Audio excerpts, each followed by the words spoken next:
Warren Buffett कहते हैं सबसे पहले आप क्या करो, अच्छे से उसका रिसर्च करो कि वो कंपनी फंडामेंटली कितनी स्ट्रॉन्ग है। सबसे पहले आपको उसका ROE देखना है। ROE क्या होता है? Return on equity. इक्विटी का मतलब होता है शेयर। जब आप शेयर खरीद रहे हो तो आपको रिटर्न कितना, जिसकी रिटर्न ऑन इन्वेस्टमेंट हाई हो, वो डेटा आपको तुरंत पता लग जाएगा, वो दिमाग भी नहीं लगाना, ना कैलकुलेशन करनी है, सिंपल सी बात। जिसकी शेयर की ROE हाई हो वो शेयर अच्छा है, क्योंकि वो रिटर्न अच्छा देगा। तो पहली चीज बोलते हैं कि ROE अच्छा होना चाहिए। दूसरी चीज पर आ जाओ, उसके बाद क्या है? Debt to equity ratio. ठीक है, डेट टू इक्विटी रेशो भी देखना होता है। अब डेट का मतलब होता है उधार, हर इक्विटी पे उधार कितनी है। तो आप क्या चाहोगे कि जिस कंपनी में आप पैसा लगा रहे हो उसके ऊपर उधार अगर ज्यादा है तो वो तो बर्बाद है, वो तो उधार ले रखी है, क्या पैसा लगाऊं?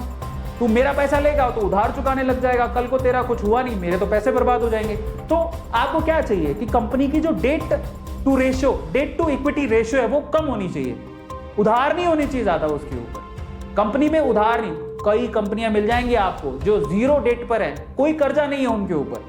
अगर किसी कंपनी में कोई कर्जा ही नहीं है और फंडामेंटली उनके प्रॉफिट अच्छे हैं तो वो कंपनी अच्छी है। तो आप जाके जब सर्च करोगे कि जाओ बताओ इंफोसिस का डेट टू इक्विटी रेशो कितना है, दैट मस्ट बी कम, दैट मस्ट बी लो। अगर वो कम है तो वो कंपनी अच्छी है। ये दूसरा फंडामेंटल है किसका? वॉरेन बफेट का। ये टेक्निकल फंडामेंटल्स है जो आपको पता होने चाहिए, समझ रहे हो? क्योंकि अब आप शुरू करने जा रहे हो और एक गणित पता होनी चाहिए।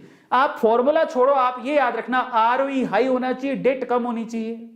तीसरी सबसे इंपॉर्टेंट चीज है, जो सबसे इंपॉर्टेंट है वो क्या? जो कंपनी प्रोडक्ट बनाती है उसकी प्रोडक्ट की कॉस्ट क्या है और वो कितने में सेल करती है। मान लो प्रोडक्ट की कॉस्ट है 500 रुपए, सेल करती है 1000 रुपए, प्रॉफिट कितने का हुआ? 500 रुपए का। तो product sale minus product cost, profit कितना है? ये है सबसे इंपॉर्टेंट कि कंपनी को प्रॉफिट कितना हो रहा है। आपको प्रॉफिट की जब आप एनालिसिस करोगे किसी भी शेयर का, प्रॉफिट दिखाएगा साल दर साल कंपनी में कितना प्रॉफिट हुआ। अगर वो प्रॉफिट बढ़ते जा रहा है इसका मतलब कंपनी अच्छी है, तो वहां पर पैसा लगाओगे। तो एक और बात, कल को कहोगे सर ये गलत डेटा भी हो सकता है। देखो पुराने जमाने में होता होगा, अब नहीं होता।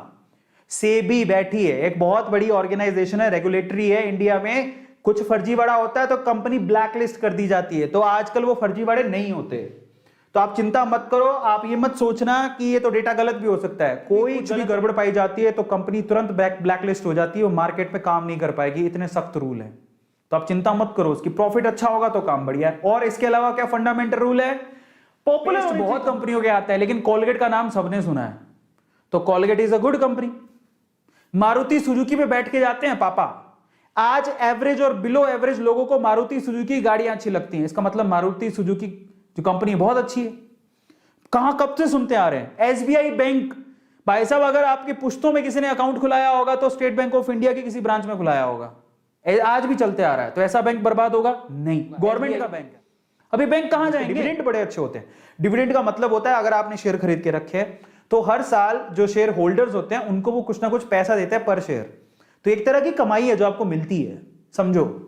तो यहां पर अगर कोई फंडामेंटल ऐसे जो प्रोडक्ट आप बार बार देखते हो अपने आसपास, ठीक है, आपको पता है कि हम इसको 10 साल पहले भी यूज करते थे, 10 साल बाद भी यूज करेंगे, अभी भी यूज कर रहे हैं, फंडामेंटली स्ट्रॉन्ग कंपनियां होती है, उनका शेयर खरीद लो, वो कहीं नहीं जाने वाले।